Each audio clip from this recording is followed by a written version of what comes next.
Belum saya terangkan teks persisnya itu ada sekian problem dalam memahami Quran, terutama kalau lewat terjemah. Problem itu bisa gawat, gawat betul, bukan gawat-gawatan tapi gawat betul. Misalnya ada ayat begini dan terjemahnya pasti begini. Fa'ai nama walu fasamma wajibah. Kamu menghadap mana saja, di arah manapun, di sana ada ridhonya. Itu kalau hanya pakai terjemah, tentu menjadikan kita sholat bisa menghadap ke timur, ke barat, ke utara, dan ke apa? Selatan. Saya cerita sedikit tentang asbab ini. Memang tema sekarang tentang asbab ini. Dulu Rasulullah SAW ketika di Mekah itu sholat menghadap Ka'bah. Tapi setelah pindah di Madinah, di mana Madinah itu ada komunitas Yahudi dan Nasrani, Rasulullah itu menghadap ke Baitul Maqdis. Kira-kira 16 bulan, 16 sampai 17 bulan. Semua riwayat itu kisarannya hanya 16 sampai berapa? 17 bulan. Sehingga orang Yahudi itu bilang begini, Muhammad ini baiklah, meskipun dia membawa agama baru, tapi kiblatnya masih ikut kita, masih baik. Setelah 16 bulan, Nabi diperintahkan Allah untuk menghadap ke Ka'bah. Awal lima jaga syatra Masjidil Haram. Maka orang Yahudi itu berontak. Berontaknya adalah kiblat mereka ditinggalkan. Cara berpikir orang Yahudi itu kiblat mereka ditinggal. Sehingga mereka bilang mawallahu mangkudati mulabi ka'amalika. Apa yang menjadikan umat Islam berpaling dari Nabi itu. Kemudian mereka akan provokatif betul. Ini perlu diperjelas. Provokatif.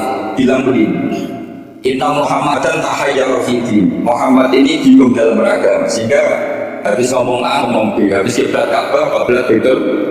Sehingga dalam banyak tarikh disebutkan peristiwa kiblat itu terbanyak melahirkan orang murtad, orang yang keluar dari Islam gara-gara provokasi orang Yahudi. Muhammad tahayyara fi din. Muhammad itu bingung dalam menentukan pilihan apa? Berat. Kemudian walhasil singkat cerita akhirnya Nabi itu madep Ka'bah. Apa yang terjadi mukjizat itu adalah bahwa agama ini agama yang mewakili semua agama sebelumnya yang masih orisinil, yaitu Nabi akhirnya berargumentasi Ka'bah adalah kiblat yang asli, yang lebih tua. Mereka tanya buktinya apa? Dijawab oleh Quran fi ayatin bayyinatin maqam Ibrahim. Ka'bah bukti tertua adalah di situ ada makam Ibrahim. Makam itu jejak kaki. Ya kalau bahasa Indonesia makam itu dalam bahasa makam itu jejak apa? Jejak. Sehingga diketahui oleh sejarah dibuktikan di situ ada jejak kaki siapa Nabi Ibrahim. Sementara nisbatnya Baitul Maqdis itu adalah kepada Nabi Musa dan Nabi Adam. Yang ini adalah turunan dari Nabi siapa? Ibrahim. Hikmahnya apa? Begini, sebagai bukti bahwa Baitul Maqdis pernah menjadi poros Islam atau poros tauhid, maka Nabi Muhammad pernah disuruh menghadap ke Baitul Maqdis. Buat ingat-ingatan kalau ini pernah menjadi poros apa tahu. Tapi tetap tua-tuaan masih tua Ka'bah. Kenapa tua Ka'bah tadi? Karena Ibrahim adalah Abul Anbiya, bapak dari para. Dan di situ ada jejak kakinya. Fi ayatum bayyinatum maqam. Bukti itu belum cukup. Dibuktikan lagi bahwa Ismail itu hidupnya kita tahu sa'i baina Safa wal Marwah adalah karena Siti Hajar sedang mencari Allah. Jadi ada bukti sekian, bukti empirik bahwa Ibrahim itu kiblatnya bukan begitu. Sehingga ada kata-kata fi ayatum bayyinatum maqam. Nah, tanpa ngerti asbabun nuzul, kamu akan mengartikan fa'i nama wal fasama itu salah. Karena di situ kamu menghadap mana saja, maka di situ ada ridhonya. Maka para ulama memberi catatan, maksudnya ini, kamu menghadap kemana saja, asal itu yang diperintahkan Allah, maka di situ ada ridhonya. Harus seperti itu maknanya, disesuaikan dengan konteks asbabi. Tanpa seperti itu tidak bisa. Dan masih banyak lagi kepentingan tentang asbab. Jadi problem sekarang adalah banyak mufassir yang hanya mengartikan dari terjemah. Itu bahaya sekali.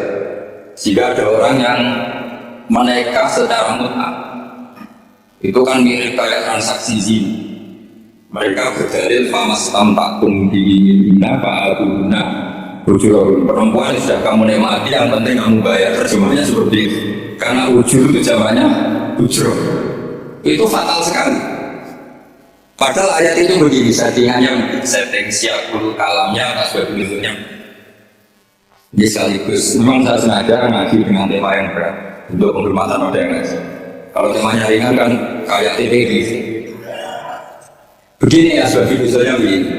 Wal muhsanatun nisa yang awal juz 5 itu, ya kita santai aja, yang awal juz 5 itu sebetulnya maktuf diatafkan pada ayat hurrimat alaikum mahabukum wa baradukum wa akhwatukum wa amatukum wa kholatukum wa banatul akhi wa banatul ukhti. Jadi perempuan yang haram dinikah itu ada 7 yang faktor nasab, yaitu siapa? Ibu, putri, saudara putri, bulik dari bapak, amah itu bulik dari bapak, kholah itu bulik dari ibu, keponakan dari saudara laki, keponakan dari saudara perempuan. Ini disebut haram karena nasab gen.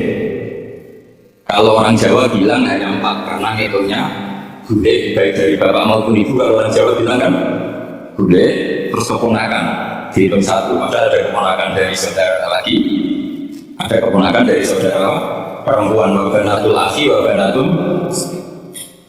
Terus kedua haram karena rodok. Kita tahu dalam hukum Islam rodok adalah sama dengan nasab. Jadi ibu yang pernah menyusui kamu berarti jadi ibu kamu, dan saudara sepenyusuan berarti menjadi saudara kamu.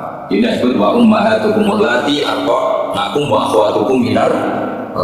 Terus ketiga haram karena musyahar, karena bencana. Jadi pagi ini misalnya saya nikah dengan Sri, bilang mobil itu nikah wa taswijah bin marmatur. Setelah nikah dengan Sri ini otomatis ibunya dia menjadi mertua, otomatis haram saya nikah. Ini namanya haram karena musuh. Atau kamu punya anak Zaid pagi ini akad dengan Sri, berarti Sri adalah menantu Anda, otomatis haram bagi Anda. Itu namanya haram karena musuh, karena bisan. Itu yang disebut warga haram-haram itu kan seharusnya wa ummahatul nisaikum, ibu dari istri kamu. Memang ini agak ribet, tapi memang syarat yang mufassir harus biasanya 5. Jangan hanya cari partai, ayat-ayat untuk kepentingan partai. Itu ngeri. Kacau Quran dipakai kampanye. Terus itu berarti sudah 3 kan? Haram karena nasab, karena rodok, haram karena musuh. Terus yang keempat ini haram yang bukan karena sebab ada seorang perempuan, tapi karena istiwa. Itu wal musonatu minan nisa. Haram menikahi perempuan yang masih milik orang lain. Nah, orang lain yang menikahi ini istilahnya Allah adalah lelaki yang menikahi perempuan ini adalah lelaki sing muhsinin al-ghairu musafihin, secara nikah yang sah. Nah, nikah yang sah itu begini dalam hukum fikih Islam.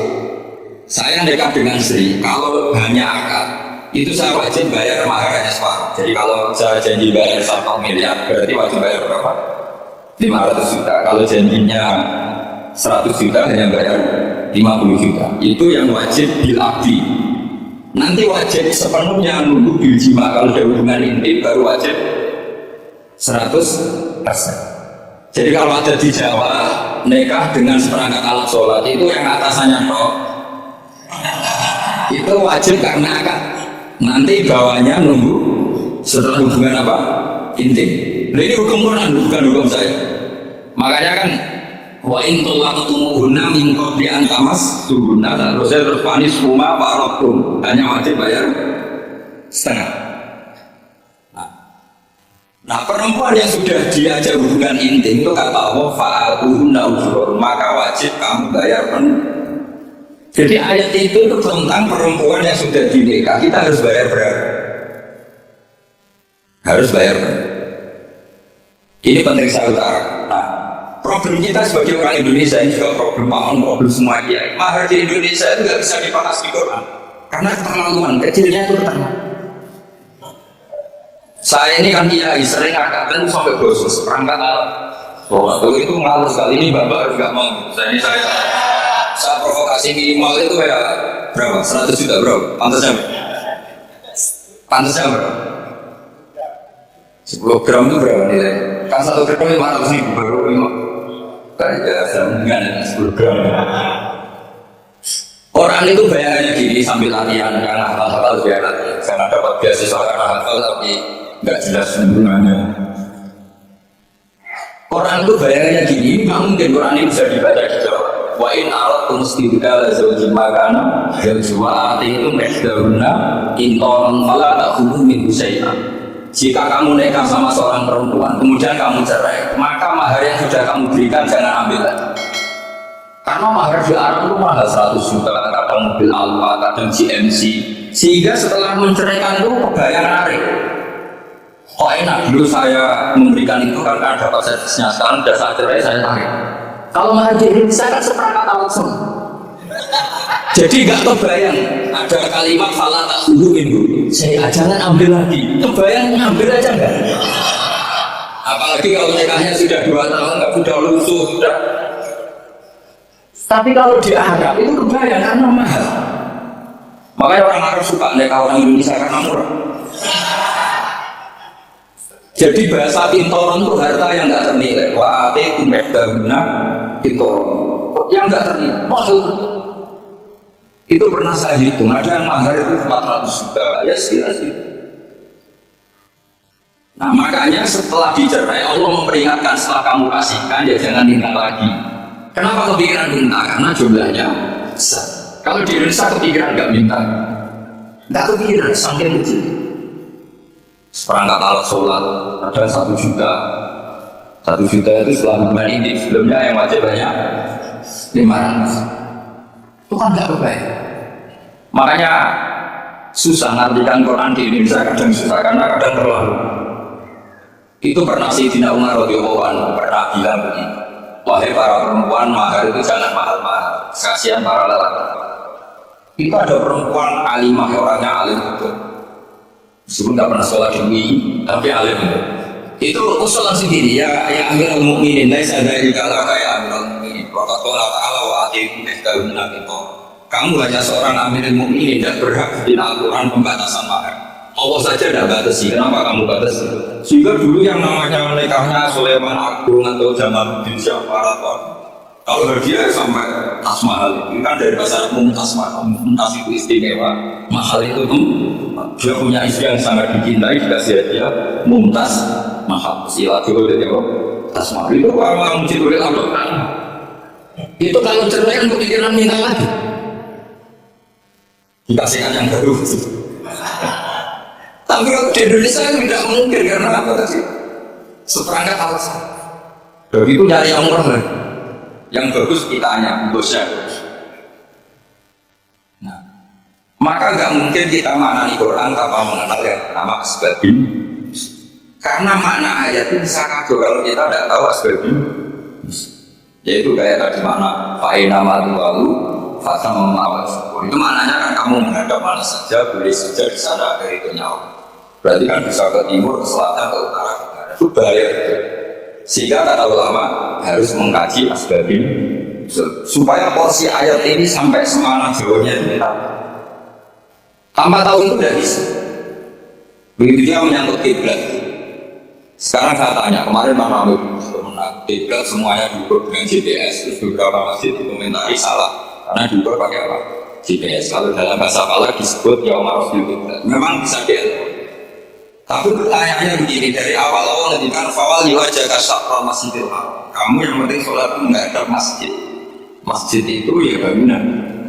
Sehingga kata Ibnu Abbas yang diriwayatkan banyak ulama mengatakan Al-Ka'bah qiblatun li ahli masjid, wal masjid qiblatun li ahli haram, wal haram qiblatun li ahli masyriq wal maghrib. Jadi kalau orang di dalam masjid qiblatnya harus Ka'bah. Di luar masjid qiblatnya asal bangunan Masjid Haram. Tapi di luar sini kayak di Indonesia boleh semua tanah. Kenapa begitu? Kata Ibnu Abbas karena Quran turun di lisanin Arabiyyin. Jadi kalau orang Jogja kalau mau ke Jakarta arahnya mana? Barat. Itu sebetulnya ketika Anda ke barat itu persis Jakarta, apa bisa saja pasnya itu Pangandaran. Tapi orang itu akan bilang kalau ke barat ya ke Jakarta. Meskipun presisi Anda tempatnya di Pangandaran. Nah kita seperti itu, asal orang menghadap ke barat itu orang sudah bilang ke nggak usah sedetail misalnya harus pasca. Saya pernah debat sama Tim Ahli Kemenang, nggak bisa Gus, sekarang ada jika harus tempat Ka'bah. Saya bilang gini, kalau teori Anda benar berarti semua masjid luasnya maksimal 16 meter, Ka'bah itu luasnya hanya 16 meter. Berarti masjid Tulil Albab yang pojok sana sama pojok sana kira-kira itu ya sudah tidak kena Ka'bah. Kalau harus tepat Ka'bah itu kan diameternya hanya 16 sama 18. Berarti semua masjid kalau ingin tepat Ka'bah harus pas 16. Kalau terlalu luas pilihannya harus cekung. Ada. Makanya saya itu sering banget. Dulu saya ini biasa debat fikih. Kalau di tradisi pesantren namanya Fasul Masa. Saya punya teman yang paling kurang ajar, yang paling saya kenang dalam pelajar. Dulu itu kalau debat fikih itu ya seru. Kalau aturan fikih kan di soft paling baik kan soft pertama, baru kedua, baru ketiga. Yang paling keren kan soft awal, soft. Terus teman saya bilang gini Pak, ya kalau gitu gini aja loh, desain masjid itu mau manjang laras, biar semuanya soft awal. Gara-gara didesain begini kan ada soft 2, soft 3. Apa susahnya kita bikin mulai awal supaya masjid memanjang utara selatan, supaya semuanya soft. Ya kalau ada hukum ya diimplementasikan dalam desain bangunan katanya. Bukan. Terus akhirnya saya jawab, lalu setelah begitu yang paling afdal siapa? Yang dekat imam. Ya sudah, bikin cekung saja kalau ya. Artinya gini ya, beragama itu yang sehat. Jadi beragama itu berdasar riwayat. Berdasar riwayat, pernah ada ulama yang itu Madinah menghadap Ka'bah itu ya tidak pas. Pernah dihitung pakai GPS. Kiblat Madinah ke Ka'bah itu ya tidak seperti yang pernah dianjurkan ulama. Karena apa? Agama ini mengikuti dilisanin Arabiyyin. Seperti jaringan ini. Semua ini istilahnya menghadap Tuhan. Padahal ada yang nggak sama kan? Semuanya ngaji sama siapa? Ya, istilahnya bertatap muka, makanya kita duduk. Ini bahasa, jadi seperti ini semua namanya berhadap. Padahal ada yang agak samping, agak samping. Kabeh juga sebenarnya tidak se-ekstrim yang dibayangkan. Cuma kalau bisa tepat, ya kita harus. Tapi tetap saja tidak perlu 16 orang. Fa'ina matuwal fatama wajibah itu artinya menghadap. Menghadap itu menghadap arah, makanya Allah tidak ada fawal di wajah kanafal Ka'bah, tapi fawal di wajah syatrul masjid. Jadi ini penting saya utarakan supaya kita familiar dengan istilah-istilah. Istilah Quran itu gampang. Nah kalau kita kaji, problem kita tidak pernah mengkaji, jadi semuanya asing. Kalau kita mengkaji itu gampang sekali. Saya punya sekian cerita betapa pentingnya mengkaji. Harun al-Rasyid itu dinasti dari Abbasiyah, itu pintar sekali. Ada seorang ustaz yang agak ekstrim, itu datang ke Harun al-Rasyid, ya Amirul Mukminin, ini nasihun laka famusaddidun alaihi. Fala tajidanna alaiya fi nafsika syai'an. Saya mau nasihati kamu, tapi saya mohon jangan masukkan lagi. Karena nasihat ini penting. Tapi saya akan keras, vulgar, akan keras, saya akan keras, karena Anda sebagai Amirul Mukminin tidak penting. Apa kata Amirul Mukminin Harun al-Rasyid? Ustaz ya Ustaz. Bagaimana Ustaz ya saya? Kamu Ustaz bodoh, tidak usah bayangkan. Terus kita, kenapa saya bodoh? Terus dibacakan ayat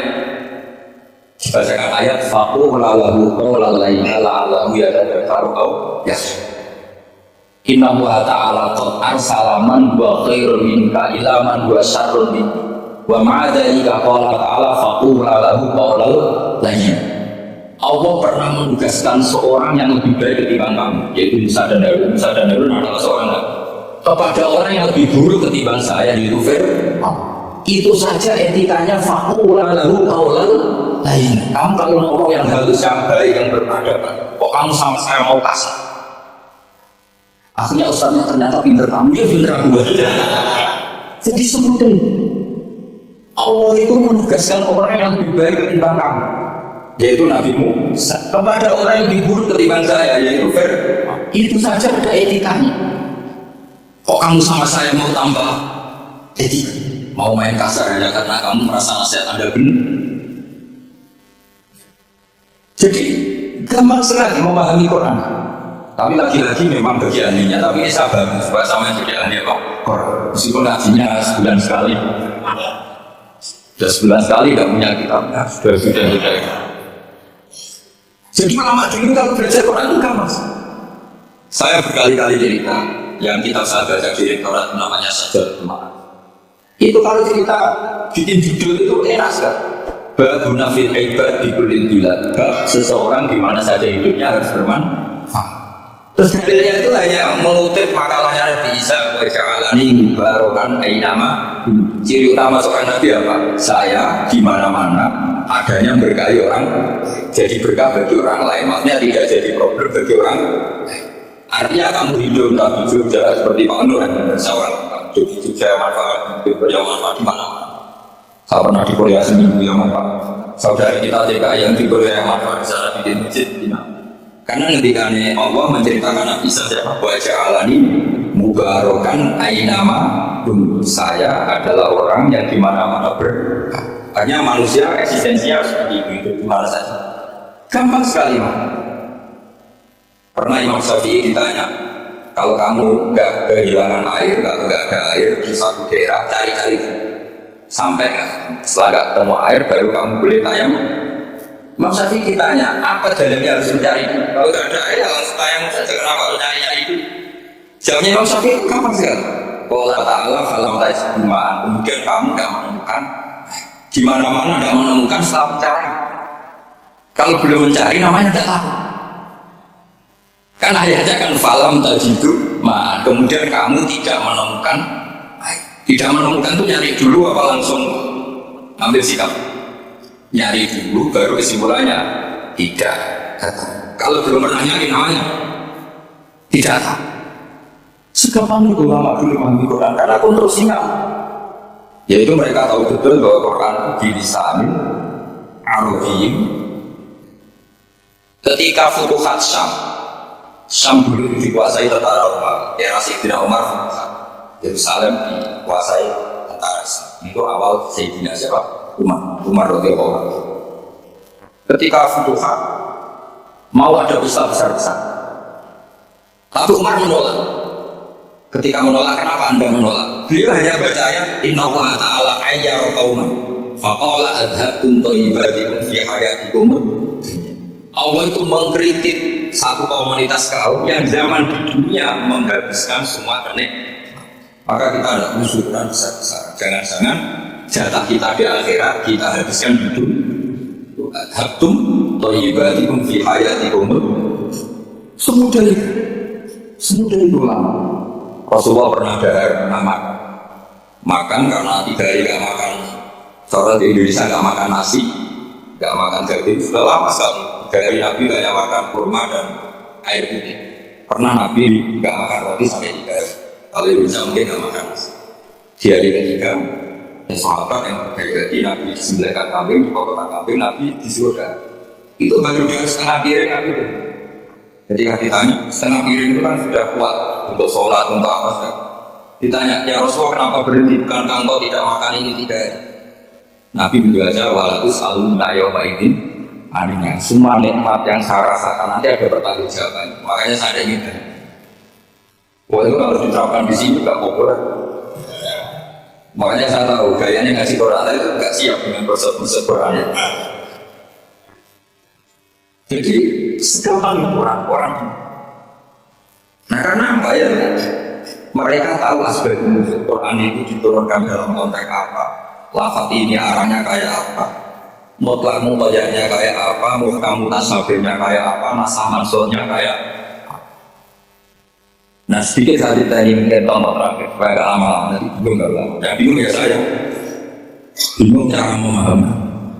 Jadi kalau guru itu kan bingung cara memahamkan, kalau murid bingung cara memahami. Gak tahu tingkat kebingungannya sama. Kalau guru itu bingung cara memahamkan, kalau murid bingung cara. Jadi ini pertemuan 2 kelompok bingung. Yang satu bingung cara memahamkan, yang satu bingung cara. Kalau orang ekstrim bingung cara merusak suasana, itu gak benar. Ada loh. Rasulullah itu anak itu paling pusing ada orang-orang yang ekstrim. Karena apa? Cara berpikir itu lompatannya itu nggak tertib. Jadi Nabi itu cara berpikir itu kecerdasan nubuah. Sementara orang ekstrim cara berpikir itu kecerdasan nafsu, bukan kecerdasan manusia. Kalau manusia masih baik nafsu. Misalnya begini, kalau dalam tradisi nubuah, saya dengan Pak Onur berteman mulai tahun 2000. Itu kalau Pak Onur tahu ke saya, ada salah kasih. karena sudah dekat. Tapi kalau kenalan baru itu dikasih makan, disangoni. Jadi Nabi itu perilakunya agak unik. Akhirnya ada orang yang cara berpikir dangkal, ya Rasulullah tidak fair. Yang iman lama ada di servis, yang iman baru di servis. Cara berpikir Nabi begini, seorang Ansor itu kan sering memberikan perjuangannya Nabi ditopang orang apa? Ansor. Donatur lah, kira-kira orang Ansor itu donatur. Donatur itu keren. Karena donatur itu artinya aliyadul yang khairun hadis. Sehingga ketika Nabi sudah menguasai negara, menguasai Mekah Madinah sudah berubah. Itu orang Ansor itu tidak diservis. Yang diservis Nabi itu orang-orang baru masuk Islam, disebut wal mu'alafati atau Islam mu'alaf. Ada satu dua orang yang protes, tentu yang nggak pinter, bukan protes pasti. Wong sekali-sekalinya sendiri, otaknya nggak sampai-sampai sendiri, orang lain disuruh jawab. Makanya di sini tidak ada tanya jawab, nanti sekali-sekali kamu bingung kamu sendiri, saya disuruh jawab. Berarti Gus Pak nggak mau ditanya, emang nggak mau karena tadi jawab sendiri aja, nanti pinter sendiri kapan-kapan. Akhirnya tanya begini, cara tanya, ya Rasulullah, ini gak fair. Orang muda Islam lama setelah negara terbuka milik Anda, setelah kita menang, setelah kita menguasai negara, tidak kamu servis. Sementara yang baru Islam kamu, Nabi itu bertanya senyum-senyum, relax, lama-lama. Tambah ekstrim bertanya. Kata Umar, ya Rasulullah, saya beri izin untuk membuat Umar kiranya karena mantel Nabi. Nabi jangan. Kalau kamu bunuh, nanti apa kata orang banyak Imam Muhammad dan gak dua sahabat dikira Muhammad membunuh sahabatnya. Nabi masih mendengar komplainnya masih. Lama-lama Nabi udah jelas. Kamu ini orang Ansor. Kamu biasa memberi saya, memberi dana perjuangan. Memberi itu hebat. Saya tidak ingin menurunkan grade Anda, grade sebagai pemberi. Berarti kelasnya elit. Sekarang menjadi benar. Itu udah bagus. Itu betapa Rasulullah namanya kecerdasan nubuah. Kalau orang biasa memberi, kenapa bisa? Supaya dia tetap heroik, tetap patriotik, tetap keren karena mentalnya Jangan sampai dari mental memberi kemudian mentalnya peminta. Jadi kalau Pak menjadi tim sosnya Pak Jokowi ya nanti kalau dulu namanya dia memberi terus nggak pernah minta meskipun akhirnya dia gedong. Tapi Nabi dulu jadi orang Ansor itu nggak pernah servis. Padahal jasanya kayak gitu supaya kelasnya tetap kelas elit, yaitu pemberi, penanggung. Nabi nggak ingin orang Ansor turun grade menjadi penang. Orang-orang yang cerdas nubuah menerima konsep Nabi. Bertanya sama Pak Onsa dari Semandu itu lama itu beliau berkontraan saya ke rumah beliau. Tidak pernah berharap. Saya sangat bukan apa ya kalau ingin memberi bisa kontribusi saya padahal saya tidak kepikiran supaya heroik. Tapi orang-orang yang cerdas amatir tadi ini tidak fair. Wong yang memberi lama dapat servis di sekarang itu problem zaman akhir sudah mulai seperti itu. Nah orang ini namanya Dzul Khuwaisirah, ini yang nantinya anak turun Khawarij itu. Orang yang ibadahnya hebat, tapi cara berpikir yang buah salah. Kalau yang lagi Khawarij itu orang ibadahnya hebat, tapi cara berpikir buah. Nubuah itu unik. Nubuah itu cara berpikir apa ya? Melihat sesuatu yang benar, biar benar terus. Ya mental memberi itu ya biar memberi terus, tidak usah bisa.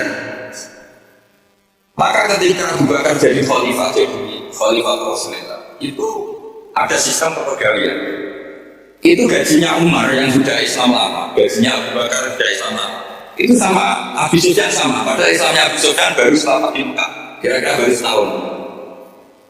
Terus diprotes sama orang-orang, ini Islam lama kok gajinya sama Islam yang baru Islam kok sama. Kata Abu Bakar, fadha'iluhum indallah, mereka punya kelebihan Islam lama itu indallah, nanti balasannya biar surga. Kalau di dunia sesuai profesinya. Hanya profesi kalau penjaga kantornya berapa, kalau dosen berapa, pokoknya yes.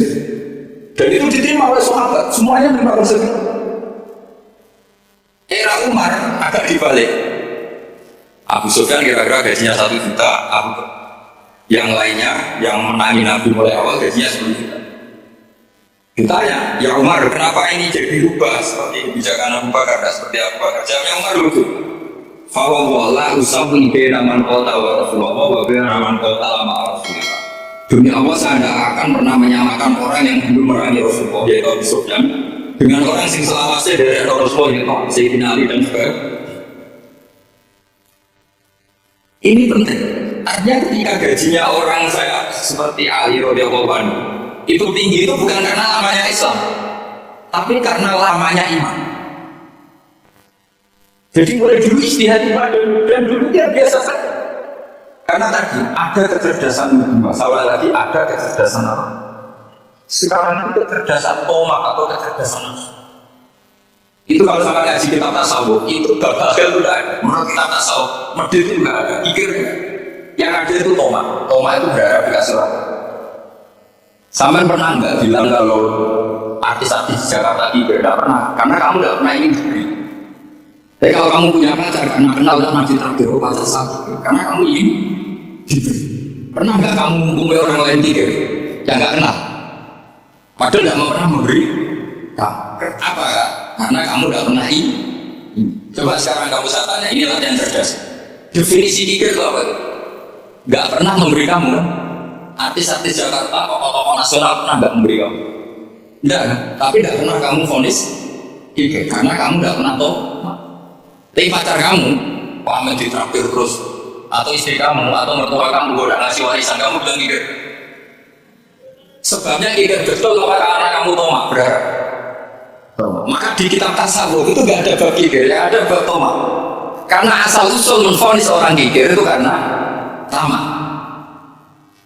Maka jangan banyak kenal orang, nanti banyak hukum kamu. Sombong juga gitu, di tasawuf itu nggak ada bab sombong. Karena orang hukum orang lain sombong itu karena kamu hidupmu. Ada orang nggak kenal, terus lewat saja nggak tanya kamu bilang sombong ya enggak kan? Tapi kalau kenal, oh sombong betul kenal nggak tanya ini. Jadi tasawuf itu sisi unik dari khazanah Islam. Makanya di tasawuf itu nggak ada kritik terhadap kikir. Ya tentu kikir itu buruk pasti ya, kikir itu buruk. Tapi nggak perlu dikritik. Jangan-jangan yang salah kamu. Mau kenal Pak On di PPA itu ingin jadi sekretarisnya. Terus ingin kenal Pak Jokowi menjadi menterinya. Nanti kenal rektor menjadi ketika nggak diturutin bilang Pak Rektor kikir. Tapi orang lain yang tak pernah berharap mungkin nggak menvonis Pak Rektor atau Pak On ini kikir kan? Berarti vonis kikir itu status orang itu apa nggak kesampaian niat kamu? Memang agak jelimet ilmu tasawuf, tapi itu unik, itu bagian dari khazanah. Makanya Rasulullah itu sering isti'adzah minta perlindungan wa min toma'in fi ghairi matma'in. Ya Allah, saya ini berkeinginan yang tidak layak. Karena semua dunia ini dimulai dari coba kamu protes negara itu karena ingin makmur sejahtera tanpa kerja sehingga tidak akan memberi keuangan seperti ini.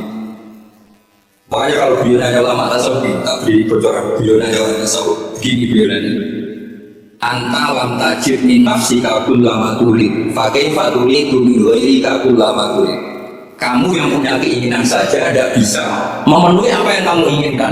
Kenapa keinginan itu kamu timpakan ke orang lain untuk memenuhi kamu? Kamu yang punya keinginan saja tidak bisa mewujudkan. Kenapa keinginan Anda kamu timpakan, bebankan orang lain untuk memenuhi keinginan Anda? Misalnya kamu, saya goblok, tolong pinter kamu yang ini saja tidak bisa. Kau menyuruh saya. Jadi kalau dia tasawuf itu unik. Seperti kamu mencintai istri tulen itu ingin kan dicintai istri tulen. Kamu sendiri kan nggak bisa cinta tulen, masih pelengan sana sini. Kamu pacaran ini pacar kamu setia. Ternyata aku bikin sekian alternatif kalau putus ini punya ini putus. Tapi kamu ingin diri setia kan nggak fair. Makanya beliau orang tasawuf itu anta lam tajid min nafsika kullama turid fa kaifa turidu min ghairika kullama. Gampang lamalannya pokoknya akhir itu aja gampang. Jadi kamu yang punya keinginan saja tidak bisa memenuhi. Kok orang lain disuruh memenuhi? Jika orang tasawuf itu malu betul. Saya kok ingin Pak On takdim sama saya itu kurang kali. Kalau saya ingin ditakdimi saya menakdimi diri saya sendiri. Makanya berbahagialah orang yang niru sadar sendiri.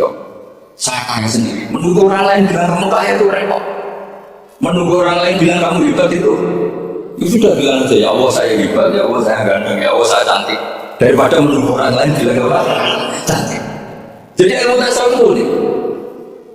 Jadi kalau fikih itu yang dikritik itu kikir. Kalau tasawuf nggak tomat. Karena orang yang kamu vonis kikir itu jangan-jangan tidak kikir, tapi mementingkan yang lebih penting. Misalnya ada teman yang tidak pernah naksir kamu, ternyata punya ibu sakit, uangnya dianggarkan ke ibunya yang sakit, atau anaknya sekolah, atau keluarganya masih hidup ya, sehingga sama teman dia kikir. Hakikatnya kikir apa mementingkan yang penting. Tapi kamu karena nggak pernah ditakdir menvonis kikir. Jadi pelajaran, jadi makanya yang dianteni ilmu tasawuf itu tomat, tamat di dalam bahasa Indonesia, bukan kikir. Karena vonis kikir itu akan disematkan orang yang tidak kesampaian hajatnya. Pokoknya bapak saya itu keluarga kiri itu ajarannya. Yang penting jangan berharap bebas. Ini Pak Al-Saksnya, saya benar benahin aja mau itu nggak pernah ini yang ngaji. Karena pikirannya keluarga kiri itu sederhana. Kalau ngamal ya ngamal saja, ngamal itu heroik. Makanya beliau kita semua ini kan pahlawan. Membela negara Indonesia sedikit, yang nggak pernah kebayang jadi presiden. Tapi sekarang nggak ngamal sedikit saja menjadi menteri jadi. Ini bahaya kalau dalam kelangsungan bernegara, karena orang biasa transaksi. Awal negara yang dibangun berdasar heroik, bukan berdasar transaksi. Tapi sekarang orang akan membiasakan ini. Apa-apa itu transaksi. Ini tidak bagus untuk kelangsungan bernegara, apalagi kelangsungan sehingga seperti saya ini masih punya desa-desa binaan strategi di pedalaman Papua sekali besar punya sandukannya juga. Itu kalau cerita itu mau Jumatan itu nggak ada orang sudah datang setengah 12 itu datangnya 3 jam itu mau ketemu santri 3 semua karena ya akhirnya mereka tanya gini kok. Pertanyaannya itu terus boleh nggak Jumatan orang itu? Secara fikih Syafi'i kan harus orang 4. Kemudian mereka bilang sholat zuhur saja. Mereka nggak mau Jumat harinya kan Jumat, masa sholatnya. Sehingga kita yang jadi kiai akhirnya nyari figur madzhab bilang apa? Nyari fikih madzhab. Ternyata Imam Malik membolehkan orang 6. Ada yang bilang 12. Yang penting kecelok jampun itu kelompok. Kalau 3 kan belum kecelok apa? Belum disebut apa? Ini penting saya utarakan supaya kita berjuang bukan karena servis seperti ini kayak dulu atau ujinya keren, kampus swasta tertua termasuk nomor 1-2 di Indonesia. Oke, kita support dengan besar. Tapi yang namanya dakwah itu menjadikan orang nggak tahu menjadi tahu, termasuk pada desa-desa tertinggi. Sama. Yang namanya menteri itu pembantu presiden untuk monitor rakyat. Sekarang misalnya menteri pertaniannya itu hebat, tapi petani nggak mau nandur padi mau. Coba yang membantu ketahanan pangan kepada petani mau nanam padi apa karena menteri pertanian? Karena petani mau nanam. Ya sudah biar saja kita membantu presiden karena ikut menyumbangkan ketahanan. Tapi kamu kan nggak digaji, kita keren, amal-amal olahraga. Ini penting supaya Anda itu nggak hati kecil ikut menyumbang negara tanpa ini dapat keren nggak?